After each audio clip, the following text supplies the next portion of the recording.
Hai semuanya, kita sampai pada bab keempat dalam materi reaksi redoks. Di bab keempat ini kita akan membahas mengenai bagaimana menyeimbangkan setengah reaksi di dalam larutan asam. Oleh saya, Rahma Muyas Sarahnor. Dan saya Muyas, dan kalian bisa panggil saya, cek halaman saya di unacademy.com/user/rahma.muyas. Yang pertama, apa sih setengah reaksi itu? Ingat kan, setengah reaksi adalah reaksi mengalami oksidasi atau reduksi dalam suatu reaksi redoks. Nah, setengah reaksi itu sebelum diseimbangkan, kita harus menyeimbangkan unsur dan muatannya dulu. Kadang ada yang lupa menyeimbangkan muatannya. Jangan ya, jadi kita harus menyeimbangkan unsur dan muatannya.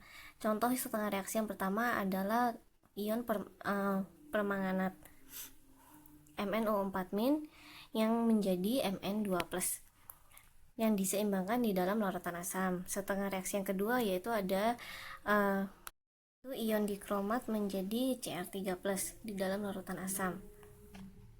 Setengah reaksi jika dalam larutan asam itu dia mempunyai 5 ciri utama. Yang pertama adalah dia disebutkan secara eksplisit di soal bahwa larutan ini berlangsung dalam kondisi asam.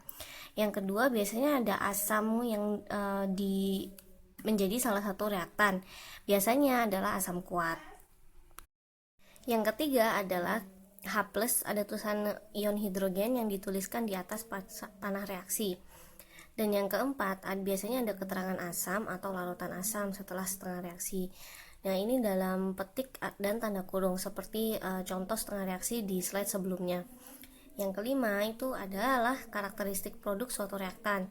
Nah, ketika kita sudah sangat familiar dengan reaksi redoks, dari karakteristik reaktannya saja kita udah bisa tahu gitu itu dalam larutan asam atau basa. Contohnya adalah di setengah reaksi di atas, di slide sebelumnya itu kan ion permanganat dia direduksi jadi Mn2+. Ini merupakan karakter ion permanganat di larutan asam. Nanti di larutan basa itu dia akan menghasilkan produk yang berbeda. Nah, itu kita diskusikan di bab selanjutnya. Di dalam setengah reaksi yang dalam larutan asam itu ada tiga molekul atau 3 senyawa yang berada di dalam larutan asam selain yang ditunjukkan pada setengah reaksi di atas, yaitu ada air, ion hidrogen, dan elektron. Ada air karena reaksi ini berada dalam suatu larutan. Kemudian ion hidrogen ada karena dia adalah suatu larutan yang asam. Dan elektron ada karena itulah yang ditransfer di dalam suatu reaksi redoks. Ketiganya ini nanti kita gunakan untuk menyelesaikan soal-soal reaksi redoks, yaitu untuk mencari keseimbangannya. Ada 4 tahap yang perlu kita lakukan untuk menyeimbangkan setengah reaksi dalam asam. Yang pertama adalah menyeimbangkan unsurnya. Jangan lupa di unsur di sebelah kiri dan di sebelah kanan ini harus seimbang atau harus sama. Yang pertama adalah unsur Mn di sini di kiri dan di kanan sama-sama 1, jadi dia udah seimbang. Untuk unsur unsur kromium dia di kiri ada 2 Cr, sedangkan di kanan ada 1, sehingga kita tambahkan angka 2 di depannya sehingga ada 2 Cr3+. Yang kedua, kita seimbangkan oksigennya. Nah, di kiri kan ada O nih, ada 4 O, tapi di kanan kan nggak ada. Jadi kita tambahkan 4 H2O. Kita tambahkan dengan oksigennya dengan menambahkan air, sehingga nanti ada atom hidrogen yang muncul yang akan kita seimbangkan di tahap selanjutnya. Jadi untuk menambahkan O itu kita tidak semerta-merta nambahkan O2- gitu, enggak, tapi kita tambahkan dalam bentuk air. Karena ada 4 O di kiri, jadi kita tambahkan 4 molekul air. Yang di setengah reaksi kedua itu sama, di kiri ada 7 O ya, jadi kita tambahkan 7 H2O. Nah, tahap 3 dilakukan dengan menambahkan ion hidrogen ke sisi yang membutuhkan.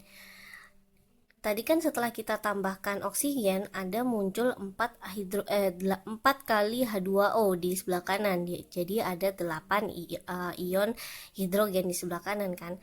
Untuk menyeimbangkannya maka di sebelah kiri juga harus kita tambahkan 8 ion hidrogen.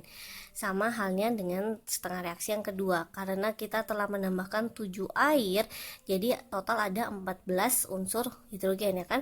Jadi kita tambahkan di sebelah kiri agar sama, yaitu 14 ion hidrogen. Nah, tahap 4 ini adalah tahap yang kita lakukan terakhir, oke. Kita tidak dalam menentukan tahap 4 ini kita tidak perlu melihat angka oksidasi tiap unsur. Kita cukup lihat muatan suatu ion atau molekulnya lalu dijumlahkan. Nih, pada sebelah kiri sisi setengah reaksi yang pertama, sebelah kiri total muatannya kan ada plus 7 karena ada 8 H+ dan ada 1 minus. Jadi ada total plus 7 ya kan, sisa total muatannya. Sedangkan di sebelah kanan ada muatannya adalah plus 2. Ya kan, plus 2 dari mangan dan muatan air 0. Sehingga agar sama, maka di sebelah kiri harus kita beri 5 elektron untuk total muatannya menjadi 2. Oke. Nah, untuk yang kedua kita jangan lupa ya, di sebelah kanan ini kan ada 14 H+ dikurangi 2 minus, sehingga ada 12 muatan positif totalnya ya kan, 12 plus di sebelah kiri. Tapi di sebelah kanan ini cuma ada 2 kali 3 plus, jadi cuma ada 6 positif 6.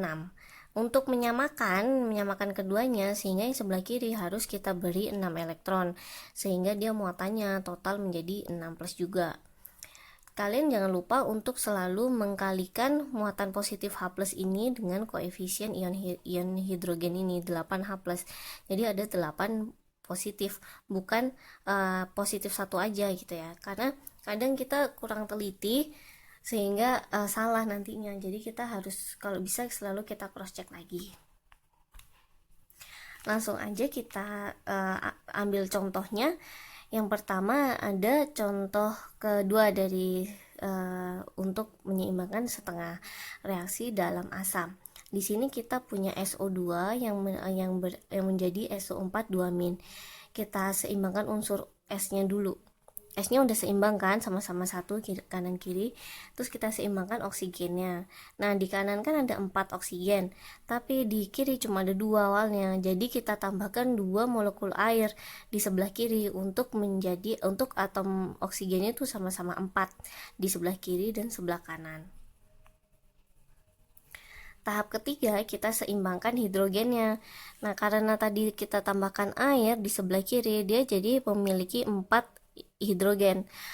Nah, agar sama kanan kiri, maka kita perlu menambahkan 4 ion hidrogen di sebelah kanan. Sehingga sama-sama ada 4 unsur H, di sini juga ada 4 unsur H, ada 4 unsur O, di sini juga ada 4 unsur O, dan ada 1 unsur S di kanan dan kiri. Yang terakhir kita seimbangkan elektronnya, yaitu muatannya, oke. Nih, kan di sebelah kiri ini muatannya 0, tidak ada muatan.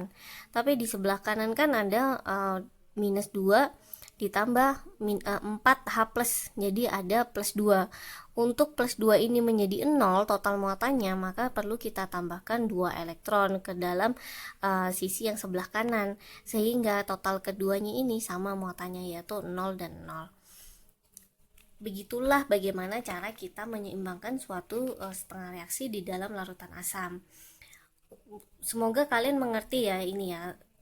Perlu kalian ingat juga, sangat penting kalian melakukan latihan soal-soal. Selain belajar secara mendengarkan, perlu kalian juga aplikasikan. Selalu saya tekankan itu untuk pelajaran kimia, karena itu yang paling penting. Nah, nanti di bab selanjutnya, yaitu bab kelima, saya akan menjelaskan bagaimana menyeimbangkan setengah reaksi dalam larutan basah. Untuk itu, segera saja kalian klik bab kelima dari materi ini yang berjudul menyeimbangkan setengah reaksi dalam larutan basah. Terima kasih dan sampai jumpa.